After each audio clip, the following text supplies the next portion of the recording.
Yes, good evening to everybody. My name is Dr. Timothy Ogunleye.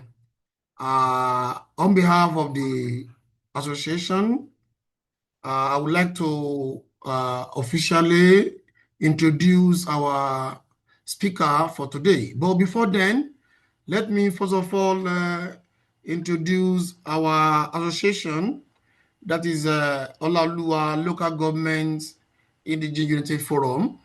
Uh, this is our association that is featuring our speaker for today. On behalf of the president, who is Dr. Adebayo Murtala, and also my humble self as the General Secretary of the association, I would like to introduce our speaker to you, Dr. Lukman Abdulkareem. He's a consultant gastroenterologist and hepatologist from the University of Abuja Teaching Hospital, Nigeria. He's a senior lecturer as well in the same university, College of Health Sciences, and also a member of Board of Trustee, Enlightenment Initiative on Viral Hepatitis, Nigeria. So please let me introduce our speaker to come on board. Our speaker now, please, you have the floor, and you are free to share your screen with us. I'm making you as a co-host now so that you'll be able to share your screen. You're welcome on board, sir. Thank you.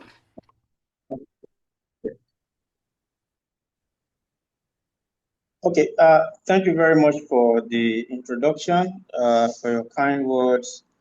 I think I will just take a few moments to share my screen. Just a minute, let me see how this works. Just a minute, please. All right.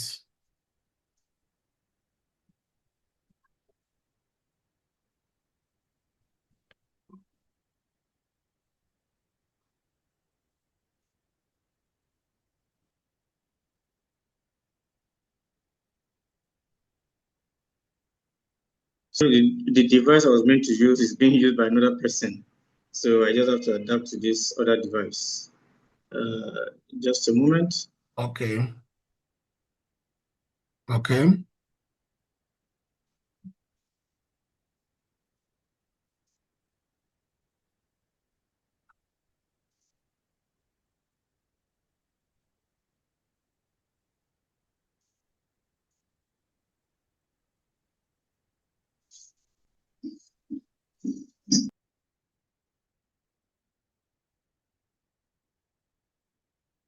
All right. We are expecting you. We are waiting for you. I think the president is here while we are waiting for the speaker to arrange his gadgets. The president, please, can you have the floor probably to welcome people who have joined us already? I think I can see S. Peter, I can see Doris Maduka. This meeting is being recorded and it will be shared with our members who are not yet available to join us at this moment. The president, are you there, please?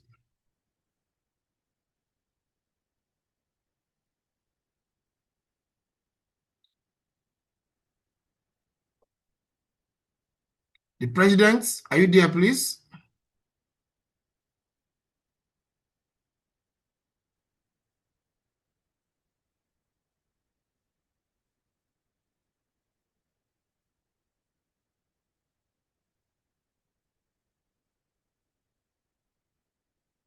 Okay, our speaker, are you still arranging your,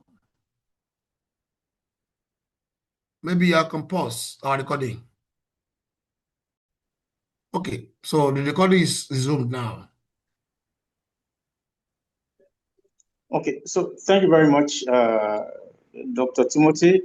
My name is Dr. Lukman Abdulkareem. As you have introduced me, I work as a senior lecturer and also as a consultant in the University of Abuja and the University of Abuja Teaching Hospital. And I also do some NGO work with the Enlightenment Initiative on Viral Hepatitis. in which we give enlightenment programs on hepatitis. I'm very happy to be here with you, to celebrate the World Hepatitis Day and to take on the topic viral hepatitis, prevention, early detection, community action for healthier society. Next slide, please. Next slide, please.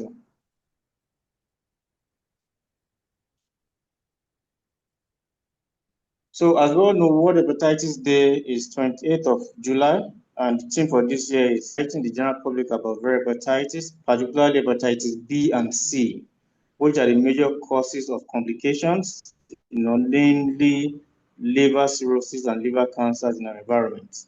And we want to make us better equipped in prevention, early detection, and coordinate community activities, towards preventing viral hepatitis. Next slide, please.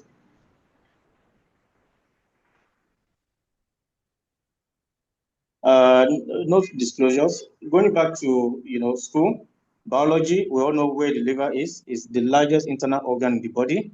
After the skin, it is the largest organ in the body. The skin is the largest, but when we talk about the internal organs, the liver is the largest organ. And it has a number of functions. Please, next slide. It has a number of functions like we'll see on the next slide. It performs over 500 functions in the body. And some of the major ones is that it processes digested food from the intestine. It produces bile, which helps with fat and oil digestion. It combats infections in the body. It clears blood of particles and infections, including bacteria. It helps neutralizing and destroying drugs and toxins, storing iron, vitamins, and other essential chemicals, and regulating some hormone production. It helps with blood clotting and repair of damage tissue. This is just to mention a few. It has over 500 functions. So you can imagine when this organ is diseased, more about 500 functions will be affected in the body. Next slide, please. Now, what is hepatitis? Next slide. When we hear hepatitis, we wonder what is hepatitis. Now, hepatitis is from two words. One is Greek, one is Latin. Please, next slide. The hepa means liver, and itis means inflammation. So when we say hepatitis, it simply means inflammation of the liver. And what will cause inflammation of the liver? There are so many things that may cause inflammation of the liver. Please, next slide.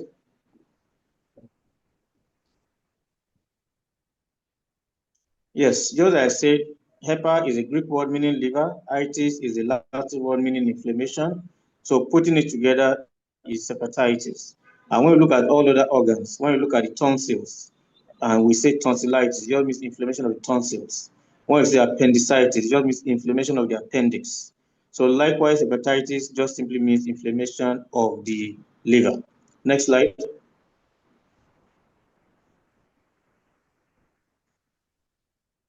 Now, what are the causes? There are numerous causes. Most importantly are the infections. They are the infection we call hepatotrophic viruses. These are viruses that have a predilection for the liver. When they get into the human body, they go straight into the liver where they cause harm. These are hepatotrophic viruses, and we label them hepatitis A, B, C, D, and E. There are other infections that may cause hepatitis. We have viruses like cytomegalovirus, herpes simplex virus, and so on. There are bacterial, fungal infection, parasitic infections that may cause hepatitis. Likewise, alcohol, certain drugs like herbal drugs, some orthodox drugs may cause hepatitis in some people. And there are so many other causes, hereditary causes, genetic causes, autoimmune causes, a numerous number of causes of hepatitis. Next slide, please. Now, when we now talk about viral hepatitis, this is hepatitis caused by a group of viruses that have a great predilection for the liver. We call them hepatotrophic viruses. They are called hepatitis A, B, C, D, and E, or just call them HAV, HBV, HCV, HDV, and HEV. These are what causes viral hepatitis. Next slide.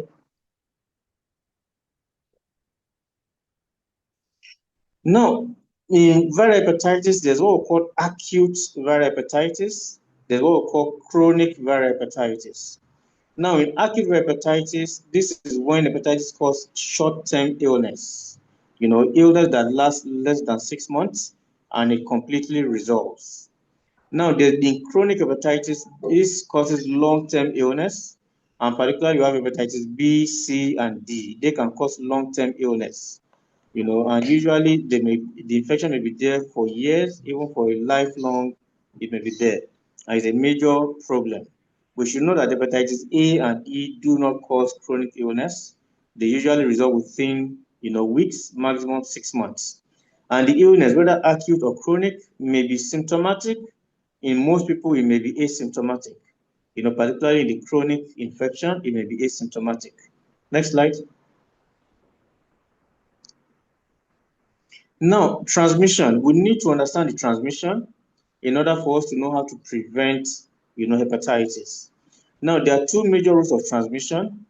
The one that is contracted through the mouth, through contaminated food and contaminated water. That's mainly hepatitis A and E. I tell people that anybody that's had diarrhea before from food contamination might have had hepatitis A and E. So they are that common. The good thing is that they do not last in the body for too long, and the body is able to eradicate, hepatitis A and E. The second route of transmission is the one we call parenteral transmission. This is transmission of hepatitis B, C, and D through blood products, sexual intercourse, some body fluids. It can also be transmitted, from mother to child. And notably, hepatitis D can only infect someone who has hepatitis B. So we have people that have hepatitis B with D, or people that have hepatitis B alone. But we don't have people that have hepatitis D alone, because D can only survive in the body when there's hepatitis B. So these are the broad classification of the routes of transmission, which we should understand very well. Next slide.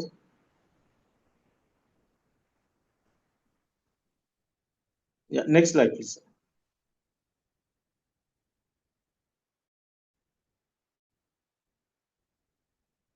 The important ones are the hepatitis B, C, and D, because they can stay very long in the body, leading to complications of cirrhosis and liver cancer. So transmission of these viruses becomes very important. We need to understand the transmission in order to prevent, getting infected and prevent the community from getting infected. The commonest route of transmission in our environment is mother to child. If we have a mother that has hepatitis B or C or D, there's a likelihood of transmitting it to the newborn baby at delivery.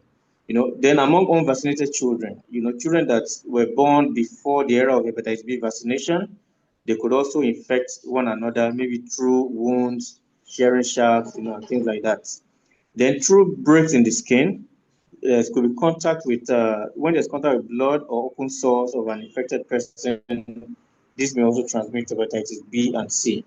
And sharing of shafts like contaminated needles, contaminated razor blades, shaving sticks, manicure and pedicure sets. You see people that just get all these vendors, all these malams that cut fingernails and toenails, and they go on using the same instrument for so many people. That is also a very viable source of infection. Now, people may share toothbrushes. When we were small, you could go to your cousin's house, you forgot your brush at home, you just share your cousin's toothbrush. If there is some little bruises on the gum, the toothbrush may be laden with some microscopic blood, and that may transmit the infection to another person. The people that pierce body, we see all sorts of piercing now, piercing nose, piercing lips, piercing their abdomen and all that.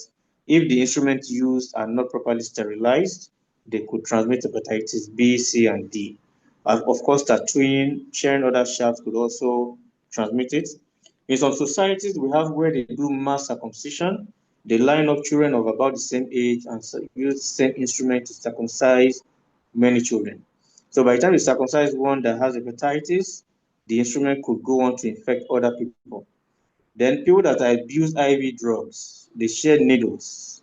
And by the time somebody uses the needle, has hepatitis B, C, or D, they transmit to another person.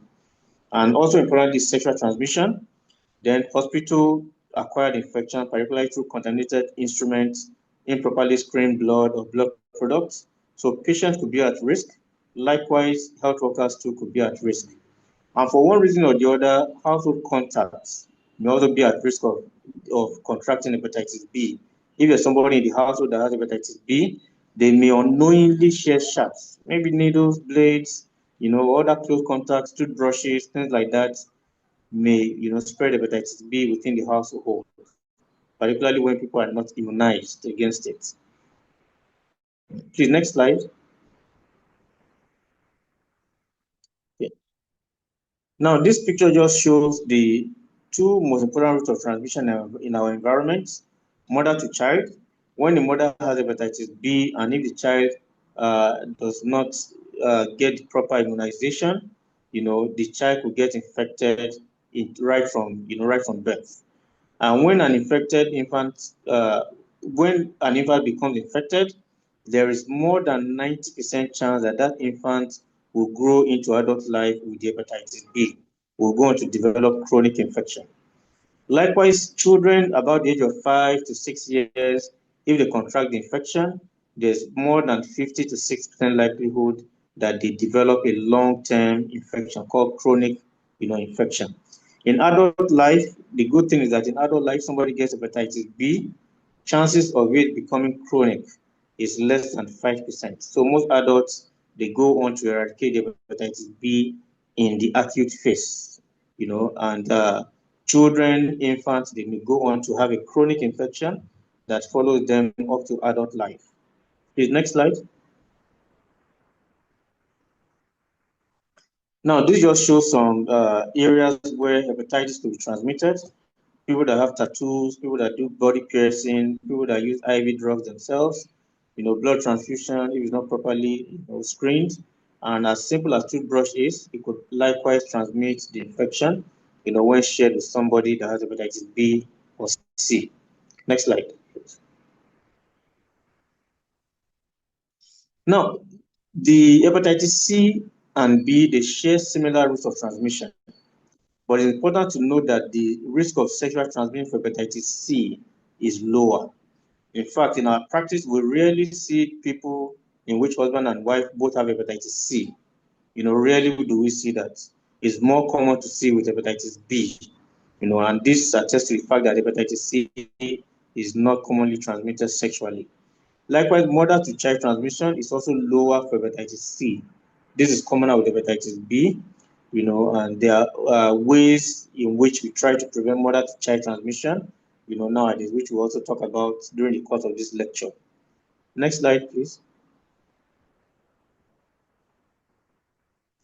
Now, we should avoid stigmatization. Hepatitis is not transmitted by shaking hands, by hugging, by sharing clothes, by sharing office space, or by sharing classroom. So there shouldn't be any form of stigmatization that somebody in the office has hepatitis and you start stigmatizing the person, or somebody in the classroom has hepatitis and other children start running away. No. So hepatitis is not transmitted through these routes. So far, they do not share sharps. So far, there's no sexual contact. There's no blood contact. We don't expect any transmission, through these routes. Next slide, please. Now, we've talked so much about acute viral hepatitis, chronic viral hepatitis. Acute simply means a short-term infection that resolves within 6 months. It doesn't lead to complications of liver cirrhosis or liver cancer. Now, chronic viral hepatitis is long-term infection. Going beyond 6 months may run into years or even a lifetime and may lead to chronic complications of liver cirrhosis and liver cancers. Next slide, please. Now, all the viral hepatitis can cause acute infection, usually resolving within weeks and not exceeding 6 months for complete recovery. Those that progress to chronic disease, are the hepatitis B with or without D and hepatitis C. If they do not resolve in the acute phase, if they don't resolve in the first 6 months, then they progress to the chronic phase and it becomes more difficult for them to resolve. Next slide, please. Now, in acute viral hepatitis, meaning when somebody newly acquires hepatitis B or C or D or even hepatitis A or E, usually there are no symptoms. Usually people have no symptoms. They don't know they have the hepatitis, except they do a blood test at that time and this may be detected. Some may have mild, non-specific symptoms, Maybe some of those days we feel some headaches, some poor appetite, malaise, we feel that we are just feeling ill, there's joint ache, some mild fever. In Nigeria, when there's fever, we treat malaria. But one of those days it may actually be hepatitis. And if one does not do the test, one may not know. Some may go on to develop yellow eyes that will cause jaundice. Now, of course, when somebody develops yellow eyes, the person runs to the hospital. And on getting to the hospital, they do the test, then they're able to detect that, oh, this person has viral hepatitis. And that could be hepatitis A, B, C, D, or E. Yes, next slide. Now, this is just to look at the symptoms. We've talked about yellow eyes, that's jaundice, fever. Some may have dark urine. Some may have nausea and vomiting. Some may have pain in the region where the liver is, that's the right side of the upper abdomen. Some may have joint pains. Some may have hives, like rashes. Some may develop headaches. There could be weakness, and fatigue. And there could also be loss of appetite. So all these may be symptoms that one may develop in acute viral hepatitis. But remember that it could also be asymptomatic, may come with no symptoms. Next slide, please. Now, in acute infection, usually does not require hospitalization. Usually symptomatic treatment. We just give fluids, take a lot of water. If necessary, we give drips, multivitamins, pain relievers. We ensure the person takes adequate calories, and we expect it to resolve within weeks, maximum 6 months. And risk of death from acute hepatitis is very low, just about 0.3%, so less than 1% of people die from acute viral hepatitis. Next slide, please. Now, in chronic infection, we say chronic infection is a long-term infection with hepatitis B, with or without D. We say D can't survive in the body without B. So some people may have B plus D or B alone, and also hepatitis C. Now, chronic viral hepatitis is a major cause of liver disease, leading to liver cirrhosis, liver cancers, liver failure, and what we call end-stage liver disease. Is the major factor that determines if hepatitis B will be chronic is the age of acquisition. So when somebody has hepatitis B, the age of that person determines whether it's going to resolve in the acute stage or progress to the chronic stage. But for hepatitis C, up to 85% of people that develop hepatitis C progress to the chronic stage. Only 15%, resolves, in the acute stage. So for B, the age of acquisition of hepatitis B is very important, whereas for C, irrespective of the age, the common rule is that hepatitis C becomes a long-term, chronic infection. Okay, next slide, please. Okay, so this just tell us, the ones that are chronic, hepatitis B, hepatitis C, and D. Please, next slide.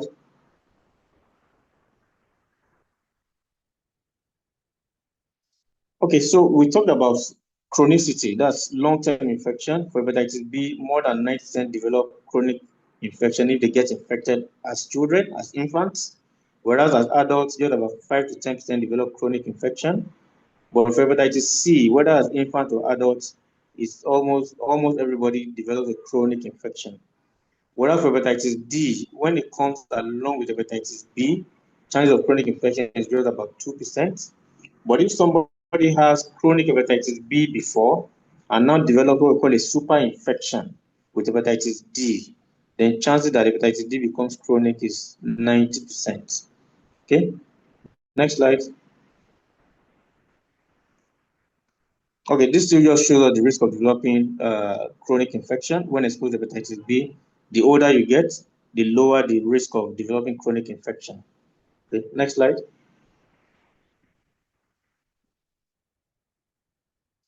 Now, chronic hepatitis is a silent disease because we said earlier that the early stages are usually asymptomatic. They come with no symptoms.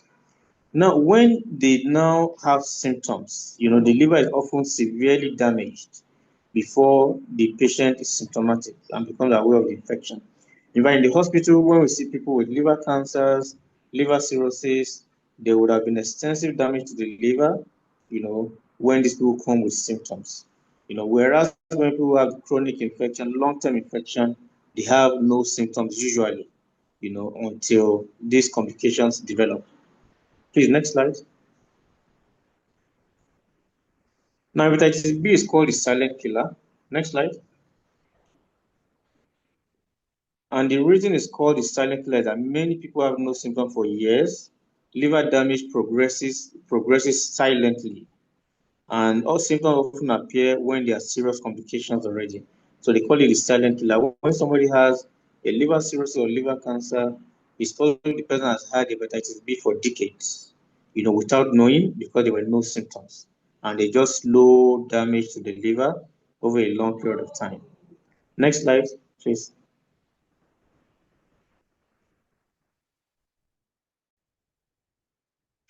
Now, when we look at hepatitis B, the worldwide prevalence, we usually divide the region of the world into uh, three stages of endemicity. The places with low endemicity, low prevalence, they have less than 2%. Those with intermediate prevalence, they have 2 to 7%.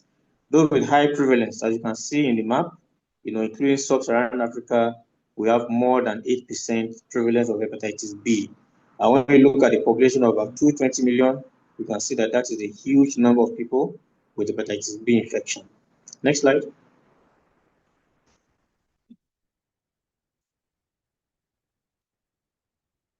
Next slide, please.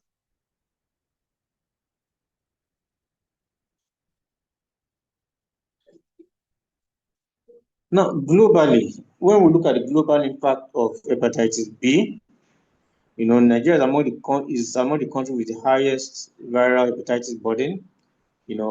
Studies have shown that about 12.2% of the population have hepatitis B. That's about 8.1% in more recent studies. And for hepatitis C, studies have shown about 2.2% having hepatitis C. More recent studies put it at 1.1%.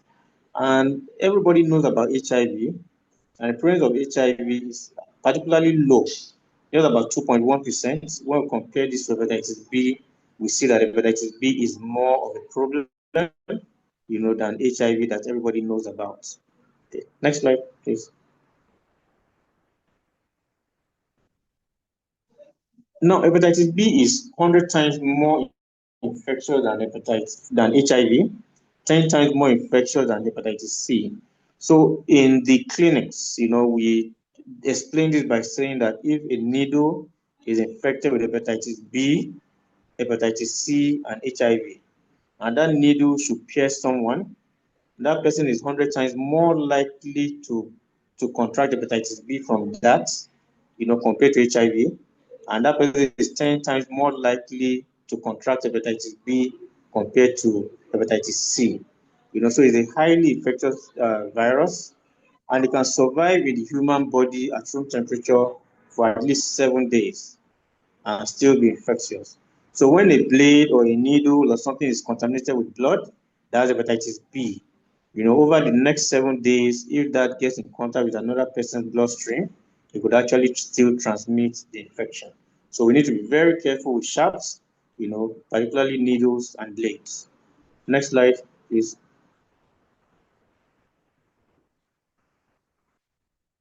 Now, this just shows the progression of hepatitis B. When there's a chronic infection, about 30% may progress to cirrhosis, about 10% may progress to a liver cancer, and about 23% in 5 years may develop a liver failure. And all this could lead to death in the absence of liver transplantation. And it's worthy to know that in Nigeria currently, there is no hospital that does a liver transplantation. So if anybody has a cirrhosis or a liver cancer and requires liver transplantation, you can imagine what the outcome could be. If there's no facility to take the person out of the country, for a liver transplant. Next slide, please.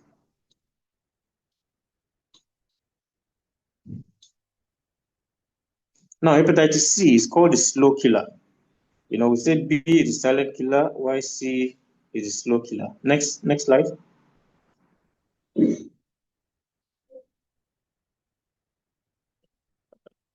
Okay. Now, when we look at hepatitis C also, we see that Africa has a high prevalence. The area in dark green, the prevalence is more than 2.9% of the population. The highest when we look at the map of the world. Please, next slide.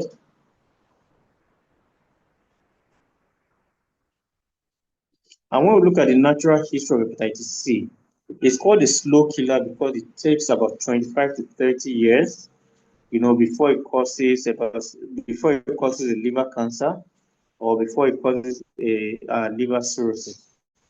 It takes a long time. So it slowly damages the liver. Okay, next slide, please.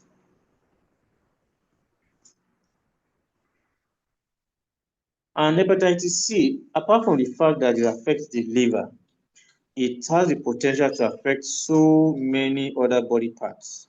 It could affect the blood system, it could affect the skin, the kidneys, the eyes, the blood vessels, different body parts. We've seen people coming with kidney problems due to hepatitis C. We've seen people coming with skin problems due to hepatitis C. Likewise, we've seen people coming with blood, disorders, and it's due to hepatitis C. And in such situation, it becomes very important to test these people to be sure if there's hepatitis C and to treat the hepatitis C in order for these other conditions, to resolve. Okay, next slide.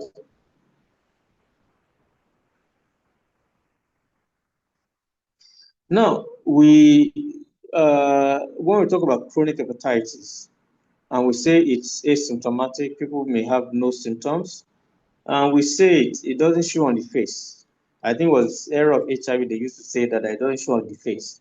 Likewise, hepatitis does not show on the face. The person that looks very healthy may actually have hepatitis B or may have hepatitis C, and the person that looks very ill may not even have hepatitis B or C.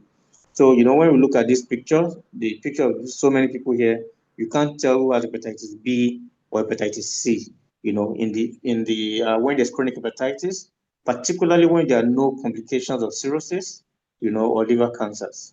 Next slide. Now, how do we know somebody has hepatitis B or C at this stage when it doesn't show on the face? The main route of diagnosis is by doing the hepatitis B test and doing the hepatitis C test. There's no other way to it. One needs to do those tests before, doing HIV test. It could be in any health facility. Even if you go to some health facility and you have fever, they're thinking of malaria, they'll do HIV tests.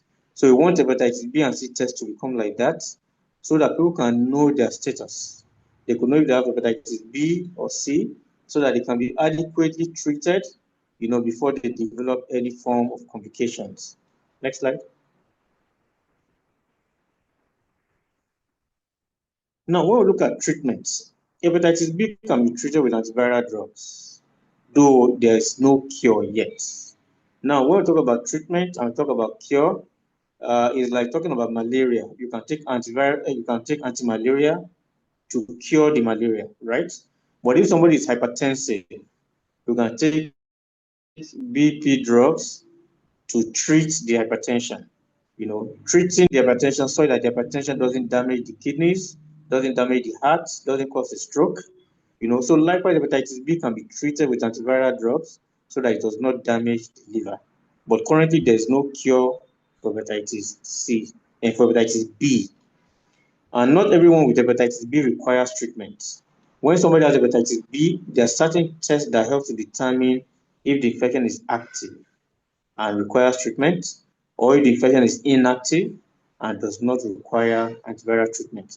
So we do a couple of tests in the clinics, liver function, abdominal ultrasound, full blood count, viral load, a number of things to help us to determine who requires treatment for hepatitis B and who does not require treatment for hepatitis B.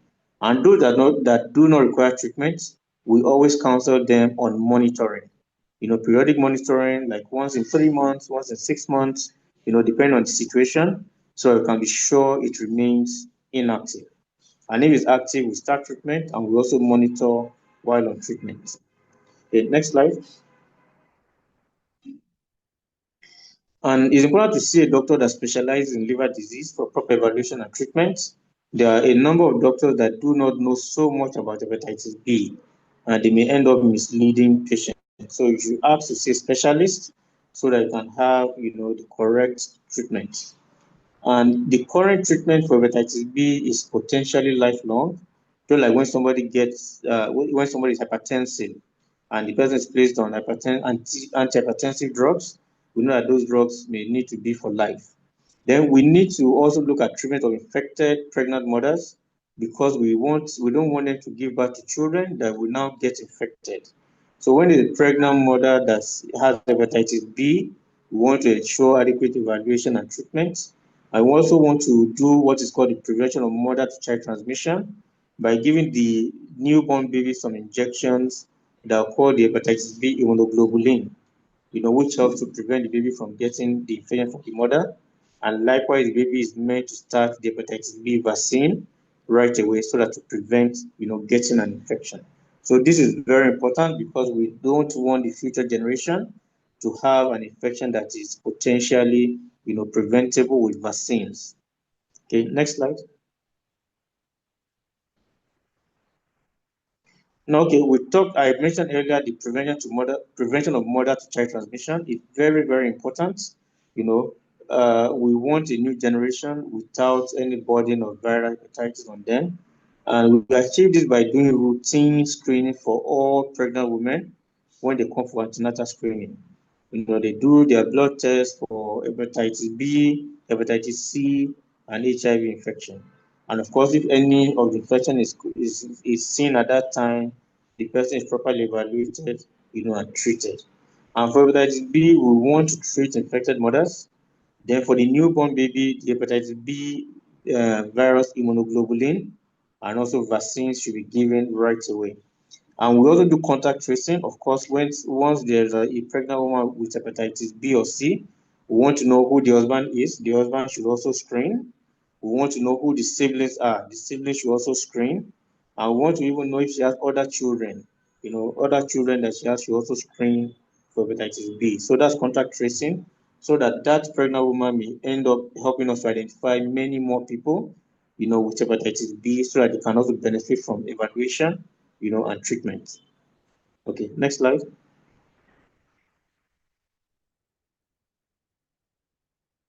Okay, next slide, sir.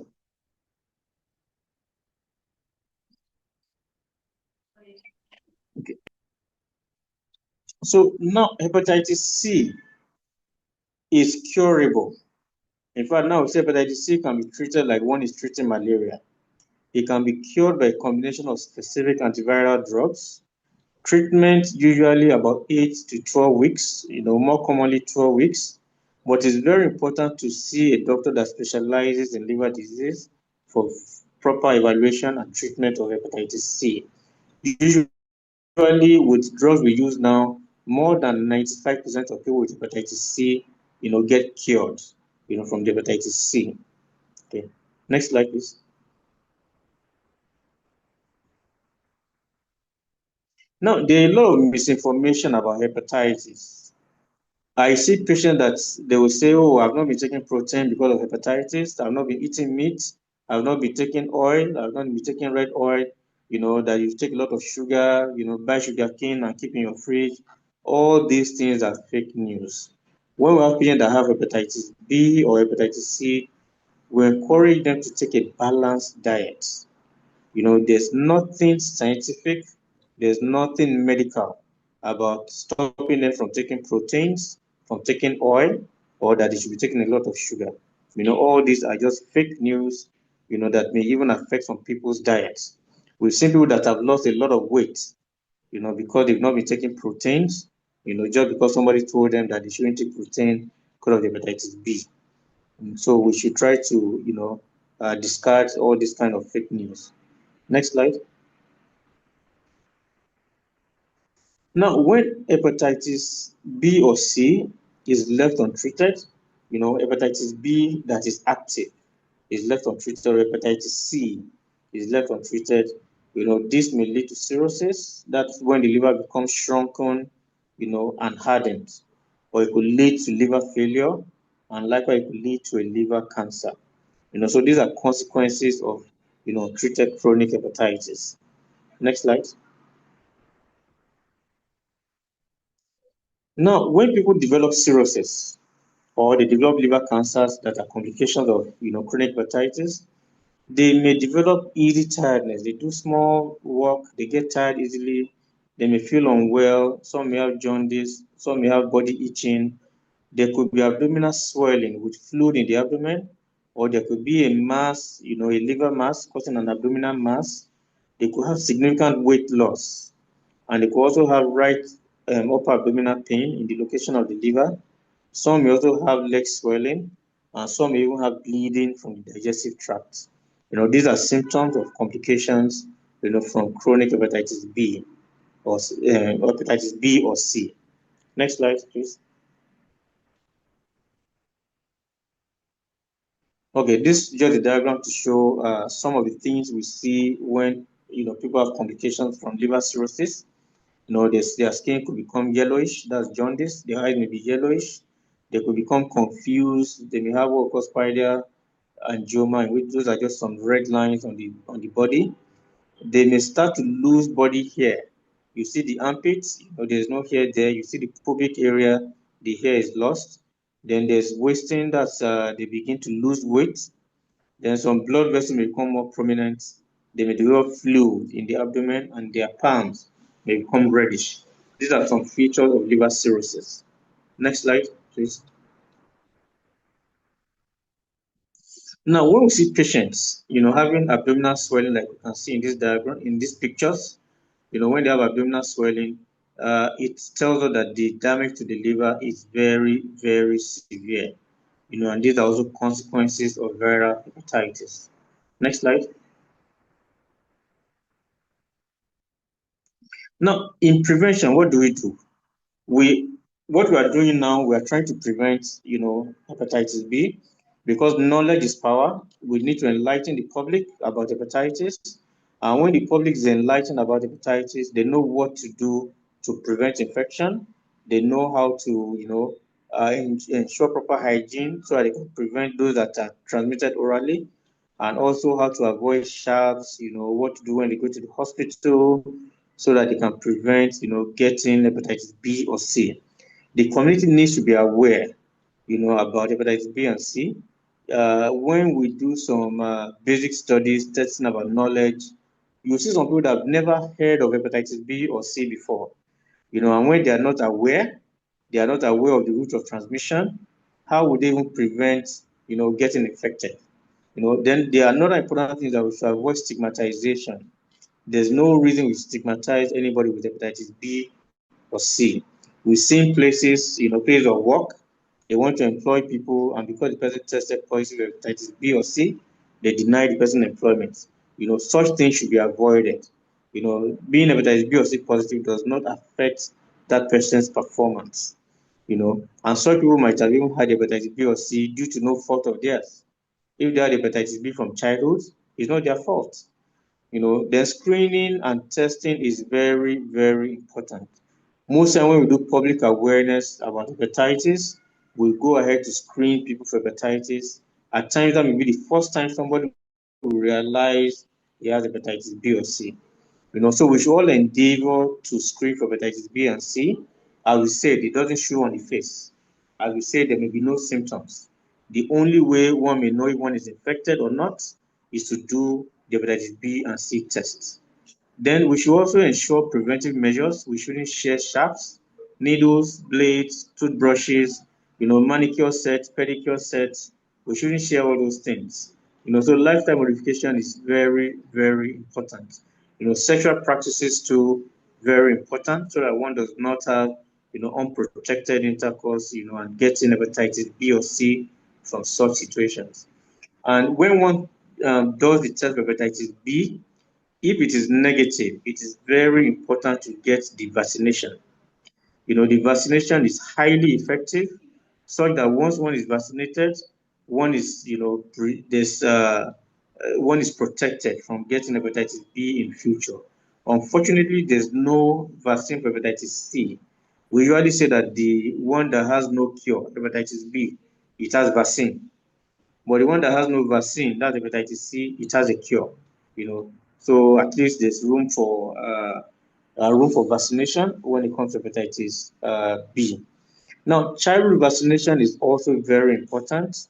Hepatitis B vaccination started in around 2004 as part of childhood immunization. We should ensure that all our children get this immunization. It is highly effective, and with the vaccine, we look forward to a future generation without hepatitis B. In fact, in countries that have recorded significant reduction in the prevalence of hepatitis B, they did that through vaccination. They looked at the prevalence rates maybe in the 60s, in the 70s. In the 90s, they ensured adequate vaccination. And by the time they got to, year 2000 and so on, they realized that the prevalence has dropped significantly. So vaccination is very, very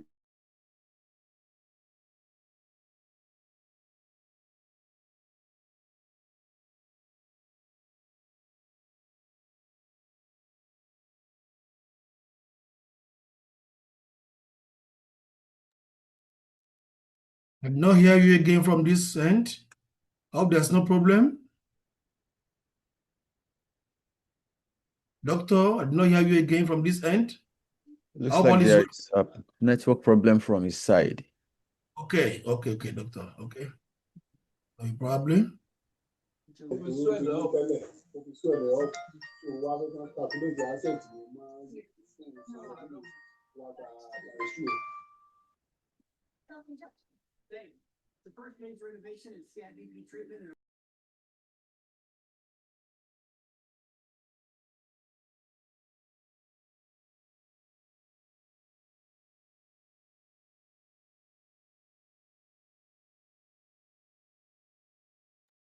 I think I will need to pause the recording ahead of his surface so that when he comes back, then we continue the recording.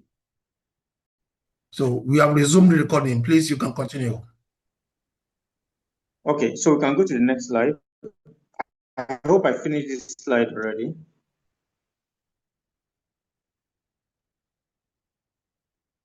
So next slide, please. Okay. So when we look at public enlightenment, we have various days, in which we do public enlightenment, community awareness.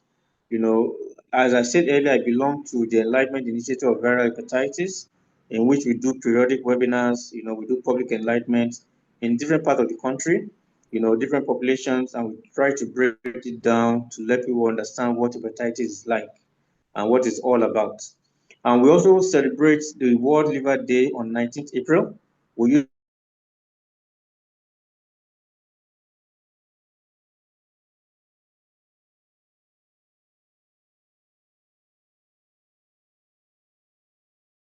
Then October is the Liver Cancer Awareness Month. And we know that hepatitis B is a major cause of liver cancer. In fact, it accounts for about 60 to 80% of liver cancers worldwide. So we use all these avenues to talk about hepatitis, how it can be transmitted, how it can be prevented, what you need to do to get yourself treated if infected, and also to create more awareness about vaccination, which is the key to preventing hepatitis B. Okay, please, next slide.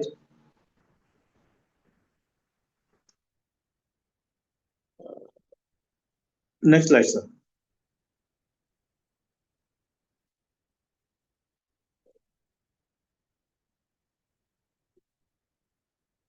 Okay, yeah. So these are pictures from various awareness programs we've had in the past. Some could be in a typical hall, some could be in the community. We just get tents and all that. At times we do a road walk, carrying banners, to enlighten the community about hepatitis. So we do this from time to time. Next slide.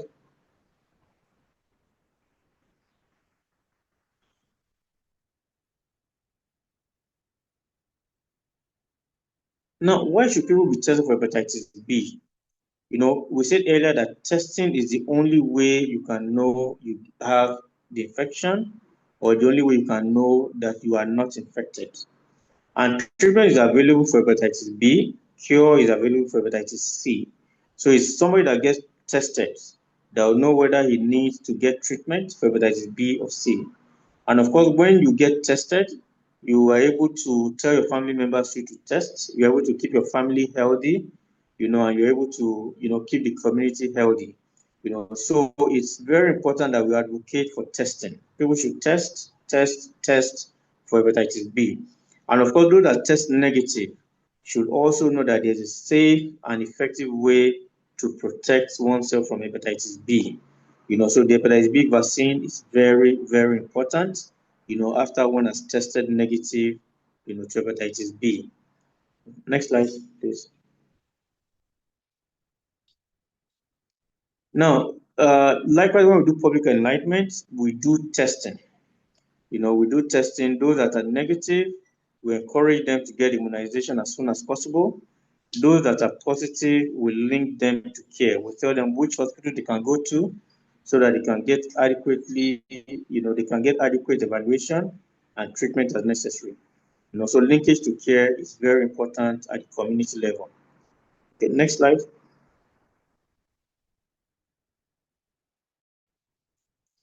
Now, preventive measures. It is important to avoid risky behaviors. Risky behaviors like sharing sharp objects and personal effects. We shouldn't share razors. We should try as much as possible not to share clippers. Toothbrushes is a no-no. We shouldn't share toothbrushes for any reason. Shaving sticks, manicure and pedicure sets, anything sharp that could potentially get in contact with one's blood should not be shared with another person. Then we should also avoid having multiple sexual partners because it's also a common route of transmission for hepatitis B. And we shouldn't get involved, with use of intravenous drug abuse. Those that abuse drugs, inject drugs to themselves. They may have friends that also abuse drugs, and they share needles. So one should avoid such things. Okay, next slide. Now, vaccination, very important. I've mentioned this, over and over. Effective vaccine is available for hepatitis B. For hepatitis C, there's no vaccine available yet. But I said earlier, hepatitis C has drugs that can cure hepatitis C. They can cure it in more than 95% of situations, and treatment is usually just for about 8 to 12 weeks. Okay, next slide. Now, the vaccination, when the vaccine was discovered in the 80s, because of the association of hepatitis B to liver cancer, they called it the first anti-cancer vaccine. And this is just simply because it prevents hepatitis B, which is the leading cause of liver cancer worldwide. It's been available for a long time, and it became part of the National Program on Immunization in Nigeria from 2004. Those of us that were born before 2004, we did not have the opportunity of having the hepatitis B vaccine as part of our, childhood immunization. And it simulates antibodies to hepatitis B, usually given as 3 injections. You get the first one, then you get the second one after 1 month, then the third one after 6 months. At times the third one could be given after another 1 month, what we call the accelerated vaccine schedule. And it confers more than 95% protection against hepatitis B. So you can see that the hepatitis B vaccine is highly effective, and it's something that we should all strive to get, once we test negative to hepatitis B. Next slide. Now, the World Health Organization, they have a target, in eliminating viral hepatitis by the year 2030. Will this be achievable? We can't really say. Part of the ways we can achieve this is what we are doing now, creating awareness, advising people to test, and all that. And the World Health Organization, as far back as 2013, they saw that viral hepatitis was the leading cause of death worldwide. More than death from HIV, tuberculosis, or malaria, and it was on the increase since the 1990. And more than 90% of this burden was due to the sequelae of infections, with hepatitis B and C, the sequelae of liver cirrhosis, and liver cancers. And in 2014, the WHO, the WHO requested, the World Health Assembly requested that the WHO to examine the feasibility of eliminating hepatitis B and C, and the 2015 Agenda for Sustainable Development commits to combating this viral hepatitis. Yeah, next slide. So we see that globally there is, efforts towards eliminating viral hepatitis. Next slide, please. Now, by elimination, what does the WHO mean by elimination? Now, we want to achieve 90% reduction in the incidence of hepatitis B and C, from 2015 to 2030.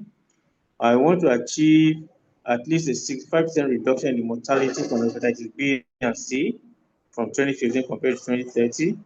I want less than 0.1 hepatitis B surface antigen prevalence. That's prevalence of hepatitis B among children under 5 years.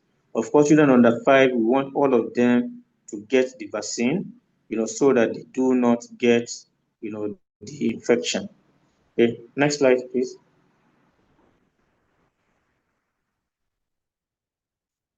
Now, in summary, what is hepatitis? We say hepatitis simply means inflammation of the liver. And when we say viral hepatitis, it simply means, inflammation of the liver caused by viruses that have predilection for the liver, namely hepatitis A, B, C, D, and E. And why do we need to screen? We need to screen to know our status. Just like they say in HIV, we need to know our status. If one is negative to hepatitis B, he should get immunization. If one is positive, he should get treatment. For hepatitis C, if one is positive, he should also get treatment which can cure the infection. And how is hepatitis transmitted? We say that hepatitis A and E are transmitted through contaminated food and contaminated water, whereas hepatitis B, C, and D can be transmitted from mother to child, can be transmitted through open wounds among children, transmitted through sharp objects, any sharp objects contaminated with the virus, get into another person's bloodstream, can be transmitted through blood products, contaminated instruments in the hospital, people that share sharps, people that abuse IV drugs, can also be transmitted sexually. So quite a number of ways in which it can be transmitted. And can hepatitis be prevented? Yes, hepatitis B can be prevented simply by screening, knowing one is negative, and taking the vaccine. When you take the vaccine, you are protected against getting hepatitis B. And of course, we talked about lifestyle modifications, avoiding sharps, leading a decent lifestyle and all that in order to prevent getting infected with hepatitis B or C. Now, is treatment available? Yes, treatment is available. We say that hepatitis B, not everyone requires treatment, but certain tests will be done to know if the infection is active, and such people need to be treated. And if the infection is inactive, such person does not need to be treated. He only needs to be monitored over time. And we talked about hepatitis C. It is a curable disease. Once the evaluation is done and the person requires treatment just for about 8 to 12 weeks, and we expect that the hepatitis C is cured. Okay, next slide. I think this should be the end. Okay, so thank you for your attention.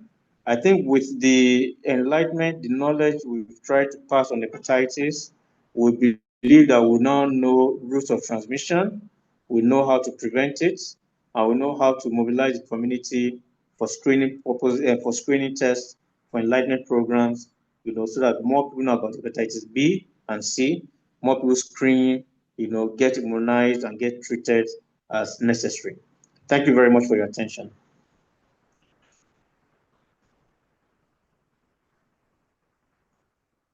Okay, well, if there are questions, I'm sure the moderator will take questions if there are any. Thank you very much at this point. I think if we have any question now, we are free to raise our hands and ask our questions, probably from all the slides or probably from any other area you may have interest to ask the questions from the presenter. This question time, please. Anyone among us who has questions, suggestions, or contributions?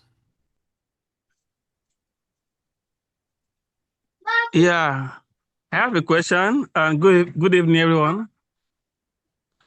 Yes, good evening to you. Can we know your name, please? Can we know your name, please? My name is Ezekiel. Of course, I have put my question on the chat. I don't know if you can help me read it. Thank you very much. I'm in a noisy place.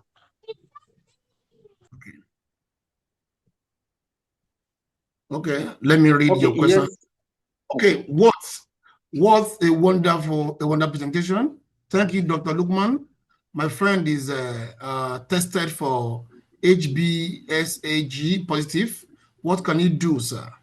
So there's a question from Mr. Isike, Nigeria. Okay, yes. Now, if somebody tests positive to HBsAg, that will call hepatitis B surface antigen, and that is the screening test for hepatitis B. Now, your friend should visit a hospital. He should request to be referred to a specialist, maybe a gastroenterologist or a hepatologist. In the absence of that, at least you see a primary, or family physician. He will be required to do a couple of tests, that will help us to determine if the infection is active or if the infection is inactive. As I said earlier, if the infection is inactive and there's no sign of any complications from the hepatitis B, then that's your friend will just need periodic monitoring, periodic checkups to be sure that it remains inactive. If there's any sign that it's becoming active, then it needs to be treated. And if it's evaluated now and is found to have an active infection, then he may need to commence treatment right away and also be monitored while he's on treatment. Yes. So he needs to visit a health facility to get further evaluation. Okay. Thank you. I think I'm satisfied with the question, with the answer, please. Somebody is asking another question here that thanks for the Nudges doc. I joined late. How can I get a recording of this webinar? Okay, please. The recording for this webinar can be sourced from. I don't know where you are, where you are anyway. I don't know, but probably you belong to any of our groups where we advertise this webinar. But if otherwise, you can get my number from the message chats, so where you can just communicate me on WhatsApp, and I will share the link with you to watch the recording. I think that is settled.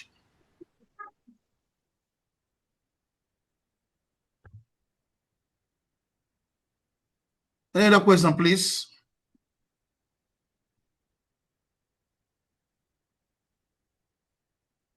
My name is Dr. Tim, and my number is +234 8068998580. That is my WhatsApp number. So you can communicate me through WhatsApp, then I will send you the recording of this webinar. So can somebody? Yeah, Okay. sorry, Mr. Moderator, thank you. I just want to, I'm Dr. Ilekon speaking, please. Okay, sorry, sir. I joined a little bit late because we're in a different time zone here. So so I want to deeply appreciate the presenter, Dr. Lukman Abdulkareem, for the wonderful presentation. I really enjoyed the presentation and more enlightened, even though it's not a new thing to me as a scientist as well and as a teacher of biology. But I have learned a little bit more about hepatitis today, and I'm really grateful to the presenter for the time he has taken to prepare for this presentation, and also the time he has taken out of his busy schedule. We know medical doctors are very busy people, to heed to our call for this presentation. Thank you very much, Dr. Abdulkareem, and we pray that God will continue to bless your efforts. Yeah. Amen. Thank you very much, sir. Thanks so much. It's my pleasure to be here. Thanks so much, sir. Thank you very much, Dr. Solomon Ileka. He's the vice president one of our association. So the president is unable to unmute himself. Maybe probably that's why he's trying to appreciate your coming and your future. So thank you very much. Do you have any question, please, before we end this webinar? Any question, please? Any other question, please? You can send in your questions, please. I can see people try to put their numbers, their emails here. I'm sorry, I may not be able to capture that. That's why I said I gave my WhatsApp number on this line. So please, if you want to have recording of this thing, please try to get in touch with me through my WhatsApp line, or probably I write my email too. You can send a mail to me. Maybe you don't use WhatsApp. Let me give my mail. Timothy dot Timothy dot Ogunleye 2024 at gmail.com. So that is my Gmail too. So you can capture my Gmail there and try to talk to me. I see Professor, yeah, see Professor Abdulkareem Ayoniyi. Good evening. Good evening. evening. Appreciate all of you. The Ola-Oluwa local government unity forum. We thank you for organizing this webinar. And I have to especially thank the presenter, Dr. Lukman Abdulkareem. You have done wonderfully well.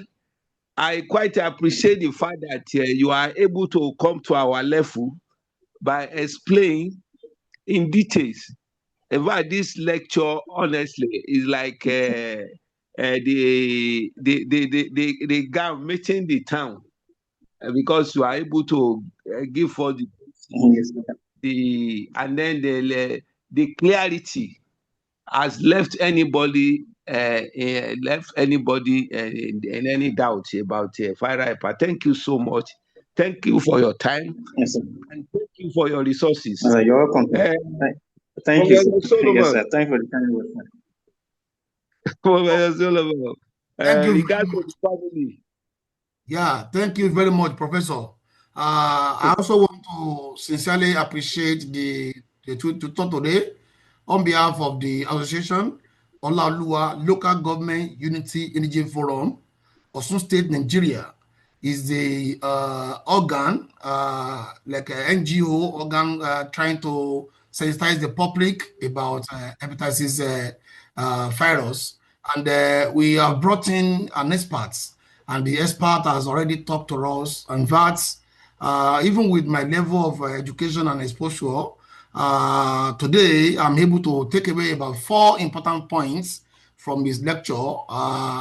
And I wonder how people also who listen to this video will take some things away. Part of what I take away from this lecture today, Doctor, one of them is difference between treatment and cure.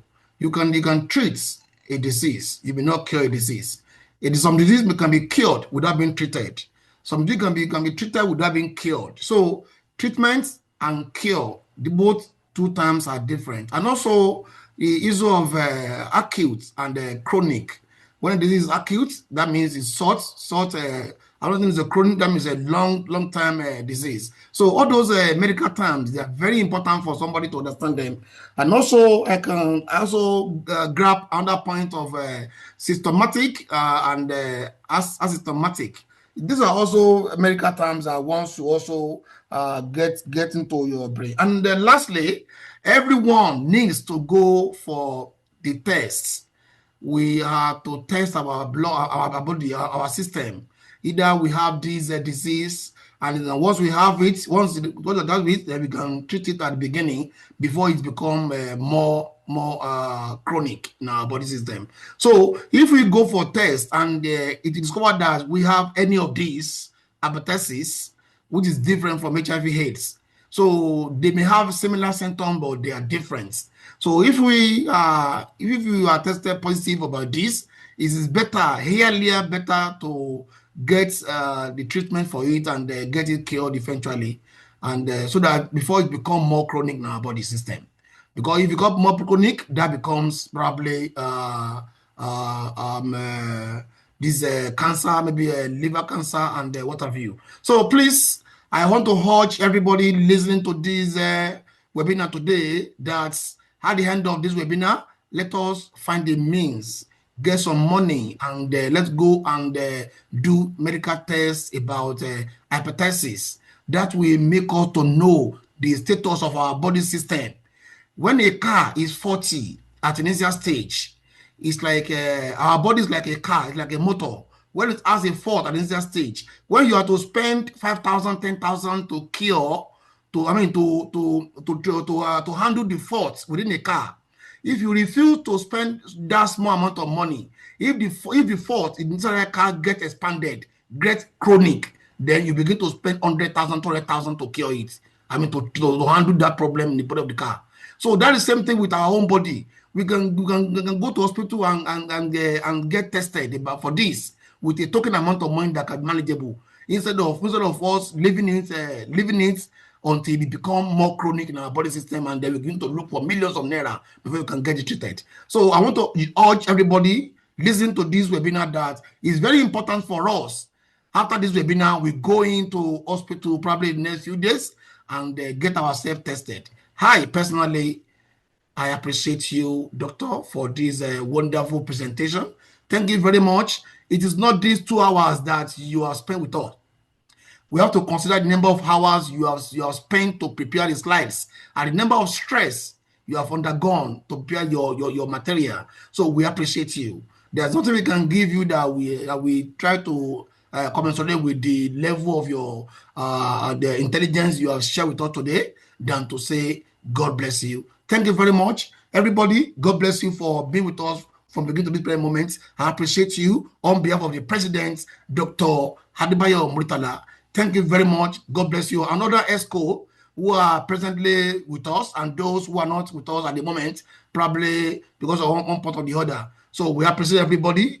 The first president one, we appreciate you, I support you, and also other members of this ESCO of our association. So lastly, on behalf of the Ola-Oluwa Local Government Indigene Unity Forum, Osun State, Nigeria, I want to say a very good, wonderful night to everybody. Good night. Okay. Thank you very much. Good night, sir.